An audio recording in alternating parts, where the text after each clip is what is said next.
What happens when a leader believes that curiosity is not just a trait, but a responsibility?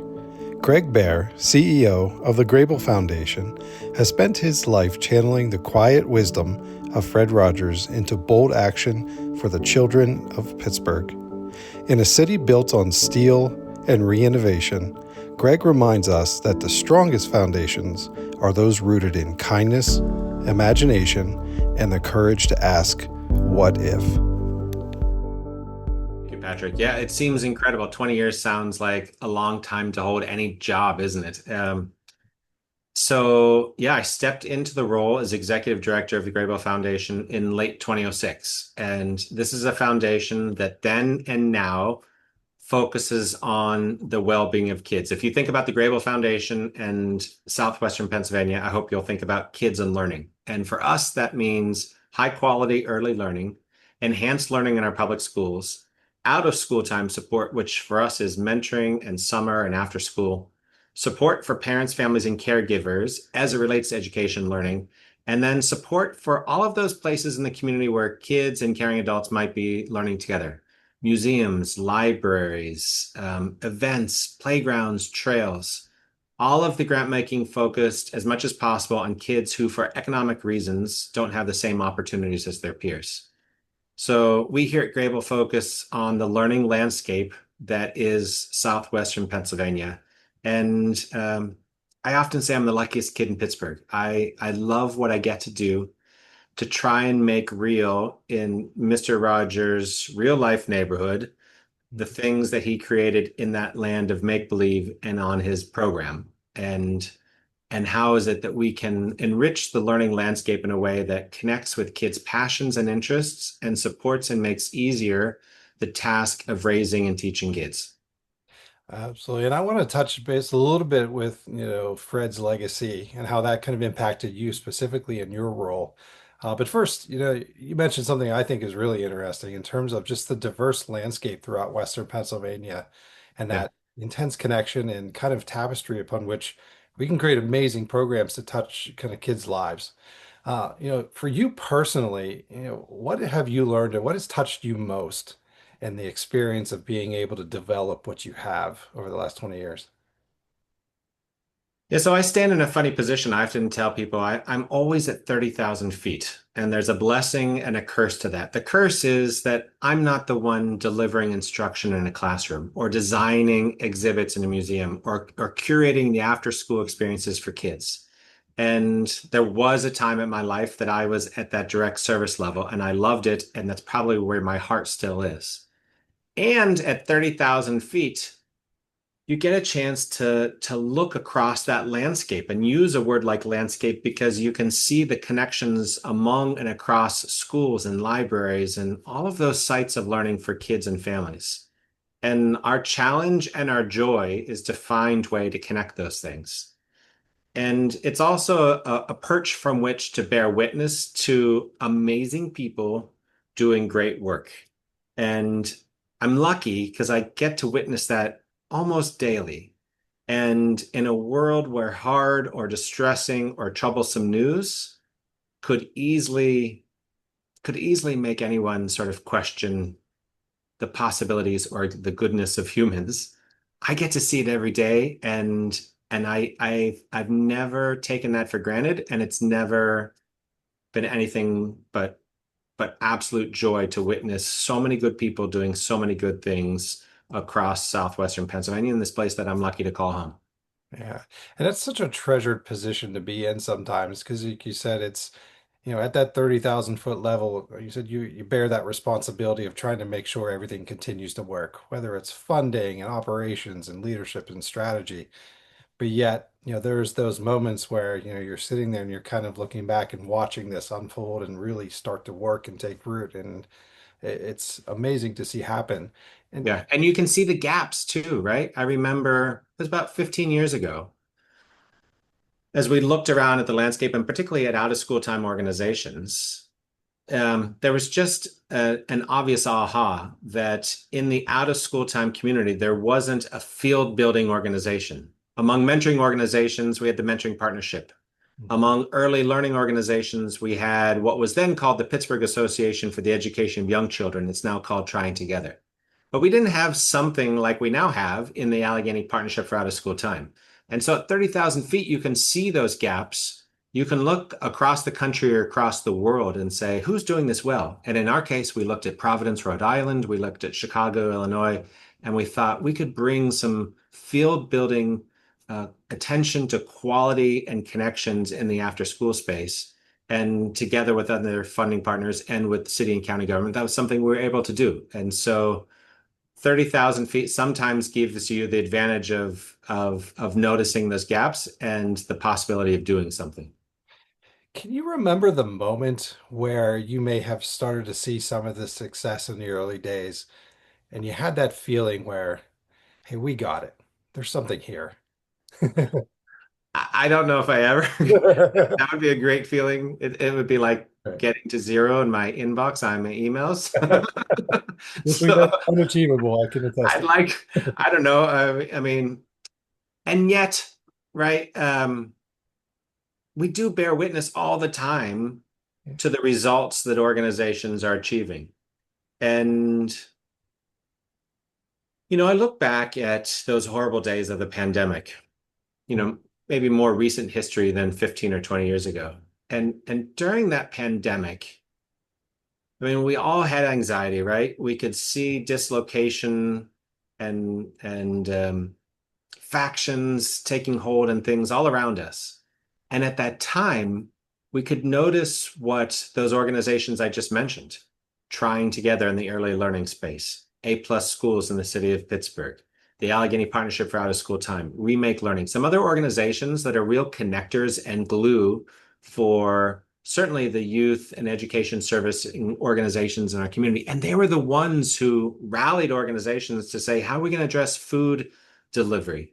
How are we going to address learning hubs? How are we going to address opportunities? And if I look at that arc of the last 20 years, that was a moment when I realized, again, probably for the 100th time, but it was so obvious the power and the potential of civil society when people genuinely work together and work together for goodness. And in those dark days of the pandemic, something, there was some awesome bright lights shining. Yeah, it's a powerful reminder that, as to your point, when we let humanity shine, good things happen. Yeah. So out of that, the recipients of kind of your efforts, right, Yeah. and your partner's efforts, and you may or may not be able to answer this, but looking back through those darker times during the pandemic, what did you learn potentially from the younger learners? All right, so the recipients of these programs. Was there anything that they taught you as a leader? Well, I'd say young people teach us things all the time.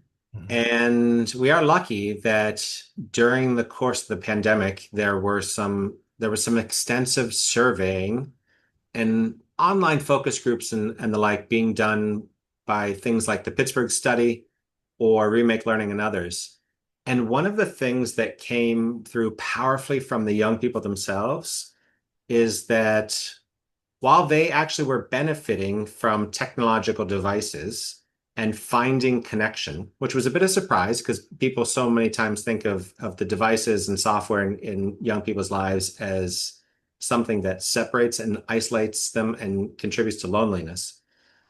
While they were finding connection through those devices, they also were pining for relationships. When they talked about the future of school and the future of what would come on the other side of the pandemic, they prioritized relationships with caring adults, which is something absolutely timeless, right?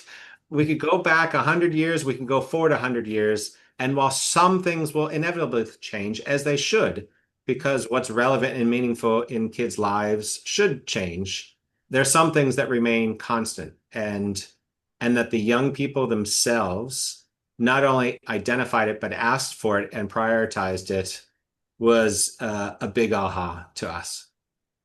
So why do you think that was an aha? Because as to your point, I mean, it is almost a timeless human quality. Like Yeah. always seeking that connection. It's a great question. Like, why is something seemingly so obvious? an aha. And I think it was an aha only in the sense that it came from the young people themselves. It wasn't the adults in their lives saying our kids can benefit from deeper, richer relationships with the adults in their lives, their neighbors, their extended family, their teachers, the mentors. It was coming from the kids themselves. And there probably was then, and I would say even now, something that just runs slightly counterintuitive to that, to an the grown-up sensibility, right? Like that's actually what kids want. And we know it to be timeless and classic. Um, but maybe the aha is the kids know it too. Yeah, and it's interesting in a way because it almost impresses upon us that idea of like maybe if we were not necessarily more in tune or better listeners, but if we can get rid of perhaps some of our biases or maybe the way that we think they should be behaving, within our kind of educational circles, as opposed to, hey, you know what? That's really what they're looking for. Yeah. You know? And look, any learner, whether that learner's in kindergarten or in 12th grade, wants to know that they're loved, that they're safe, and that they've got some caring adults by their side that'll help them pursue their passions and interests and the things that spark them. Right. It's what any human being wants, and it's just, and we need to remind ourselves as the grown-ups in kids' lives about that core sensibility again and again. Do you think there is any correlation between that exact aha moment and perhaps maybe a potential swing in terms of what we're seeing within organizations today back to almost that movement that you saw in the 30s and 40s where we were a little bit more humanistic as opposed to maybe this administrative or bureaucratic machines that we see. Yeah, I'm not a social scientist, so I'll be That's a good careful one. about the correlations or causations. Right. And my gut tells me yes. Yeah. And I think that's also just driven by the massive social and technological changes that we're all facing and that particularly young people are noticing, right? The devices in our lives came about just in 2007. Mhm. So many of today's kids were born after that. So think about the world into which they've lived, um, and that has been new to us along the way. And now, for so many of them, especially the younger among them, AI, generative AI, everything that's coming next is just part of their lives. And they see an ever accelerating change. And we as adults feel that acutely. And so I think as those grown-ups and those kids, we're all asking, what does it mean to be human in this era of remarkable change? Because it's a change of era, right? It's not just an era of change. Right. And so we are human, and it does seem fundamental to ask, what does it mean to be human? And core to what it means to be human are those deep and caring relationships and the empathy that at least not in the near-term horizon, AI can take on.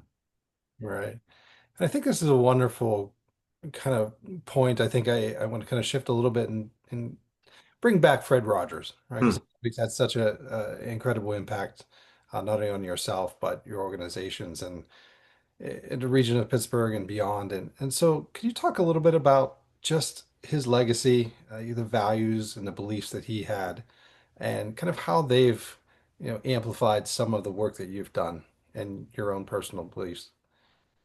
Yeah, I have two heroes in this life. One is Roberto Clemente, with whom I share a birthday, and Fred Rogers. And I say that probably as a good Pittsburgh kid, right? Picking Mr. Rogers and Roberto as my heroes. And I love it that there at the confluence of our rivers is that memorial to children, that statue of Fred Rogers that stands as a constant reminder to all of us, not just here in Pittsburgh, but across America, to put kids first. And that's what Fred did in profoundly and unexpectedly radical ways, right? He was so deliberate and so intentional about how he went about his work of supporting young people and supporting the kids' lives through the medium of a screen Hmm. of his television visits with all of us. And I grew up here in Western Pennsylvania, and I have fond memories sitting in our den, oftentimes with my brother, very often my mom too, and watching Mr. Rogers' Neighborhood. It wasn't until I was an adult that I think I gained an appreciation for really how genius Fred was, and Fred as not merely someone who was on my television, but someone who was a master educator, someone who was a learning scientist, and someone who was just an incredibly decent and good human being. And and his work, as you noted, has impacted me personally. And I've been lucky to be connected with so many of the people who worked on the neighborhood over the years. Amazing. Bill Eisler and Margie Whitmer and Hedda Sherpin and David Newell and others.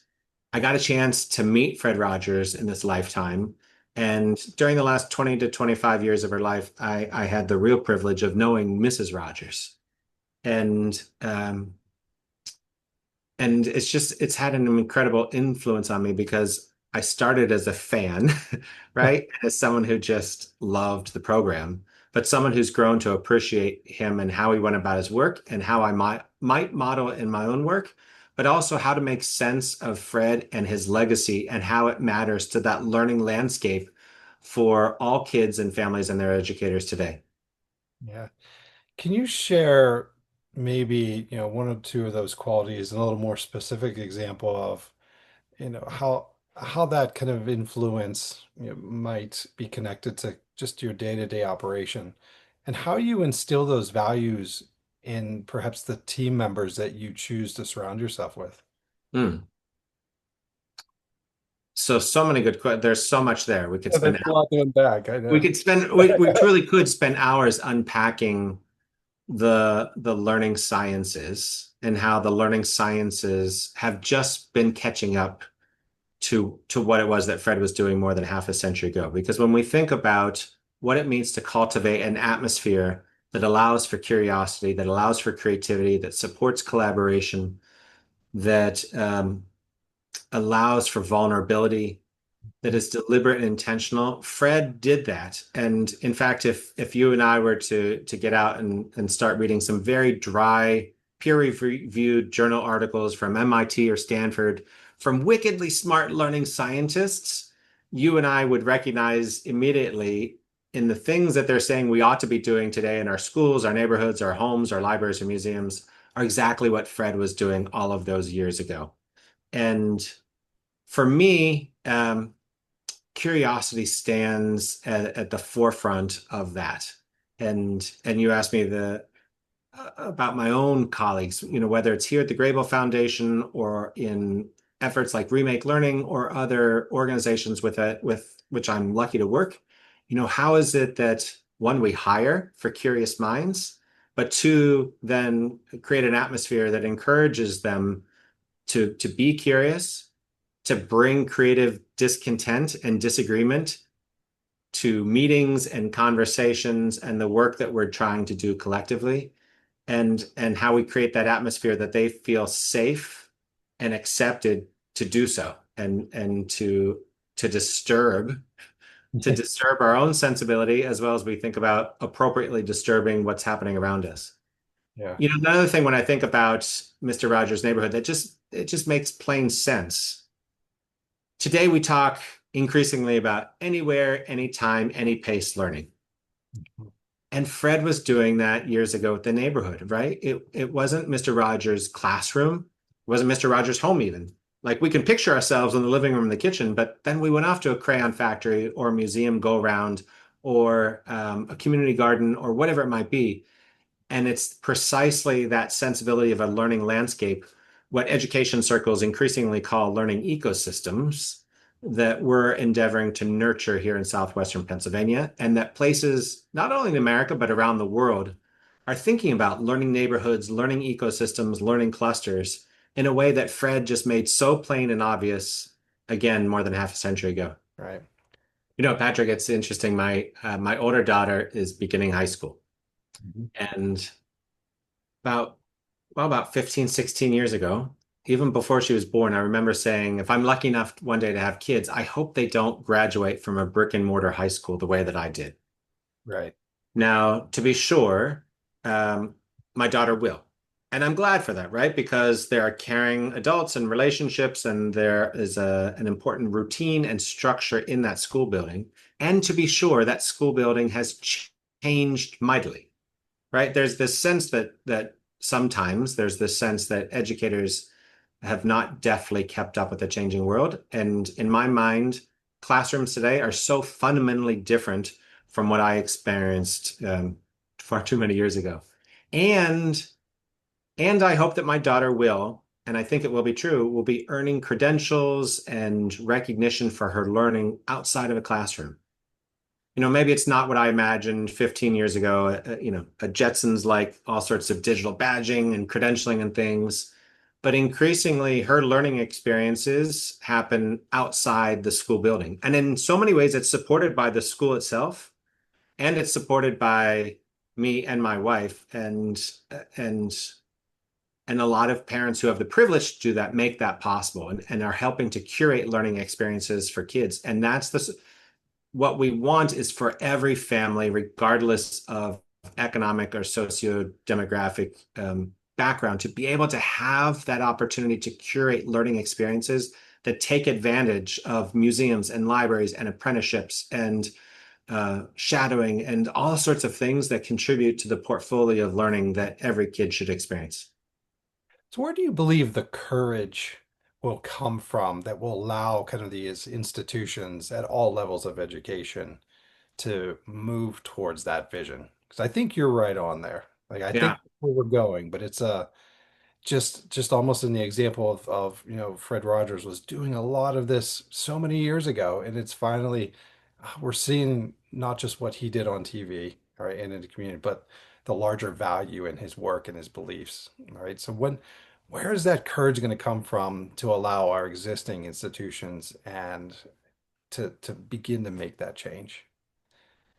Well, I think it's important that we have a sense that we have an openness that leadership can come from many places, right? In our systems and structure and hierarchy, we think, well, it should be the superintendent, it should be the school board, it should be the museum director, it should be the library director. And that could be true, and that would be wonderful. And I had a colleague who years ago taught me leadership at its best is a plaza. Mhm. And what I've seen, particularly in the work of remake learning over now nearly 20 years, is sometimes it comes from the superintendent or an assistant superintendent or the librarian, but maybe sometimes it starts with the gym teacher. Or maybe sometimes it starts with the first grade teacher who's connected with a local entrepreneur. Or maybe it's the designer who is working in partnership with the school and is influencing from outside that system. I think we have an openness that leadership can come from lots of places and find ways, like as through remake learning, to support people so that they don't feel like Martians, but can quickly connect with fellow other human beings, whether it's other teachers or other caring adults, whatever it is, so that they collectively find the courage to say, how in developmentally appropriate ways do we disturb these structures or systems or the routines because those routines are comfortable, or it's just the way we've always done things, or fill in the blank, and figure out what is it that kids want, need, and deserve. And we know so much from the learning sciences, and how in practical and tangible ways do we apply this so that we have richer project-based learning, so that we have richer personalized learning experiences. So we find all sorts of ways to connect what's happening in and out of the classroom, so that we're supporting not only early learners, but our high schoolers as they head into higher education or apprenticeships or job experiences or whatever it might be. I think we have to have an openness that leadership can come from many places. And so, in our philanthropic support, in our support for civil society, and maybe someday in our support in our public budgets, we'll figure out a way to support that broad sense of leadership, knowing that it can come from lots of different places. Right. So starting to reflect a little bit, just the Pittsburgh area, and the work that you've done and having been raised here and worked here for as long as you have. What has Pittsburgh taught you? Mm. Oh my gosh. So that's such a great question and something, it's not the first time I've been asked it, but somehow it always feels like a new question. Um, there's no doubt that Pittsburgh teaches you how to work hard. There's a great work ethic to this region. There's also an incredible humbleness, I think, um, to people that ideally I've caught, right? Like not to get too caught up on yourself or fancy things. And yet, oddly enough, I think Pittsburgh has also taught me that sometimes we got to bust out of what you might put in the category of polite or humbleness. Um, and I hope this comes across in the right way, like to really embrace and brag about and celebrate the world class part of Pittsburgh too. Sometimes it's that humbleness that has also taught me to say, how do we shout from these hilltops and put the spotlight on people who are doing world-class things? And it wouldn't matter if they're in Tokyo, Los Angeles, or London. They're doing world-class things on this planet Earth. They happen to be in Pittsburgh, and we should celebrate that. So there's a bit of an interesting dichotomy about what it means to be humble that I've learned from Pittsburgh, in addition to, I think, a work ethic and ideally just a goodness, salt of the earth that comes across in the legacies of Mr. Rogers and Roberto Clemente and August Wilson and Rachel Carson and so many others. Yeah, I think, that's what I do hear a lot as well. It's that authenticity, right? That hard work ethic, the passion, the drive, and the connectedness of the communities. And back to kind of your original point is just that human qualities that we really like to illuminate and share. And Yeah.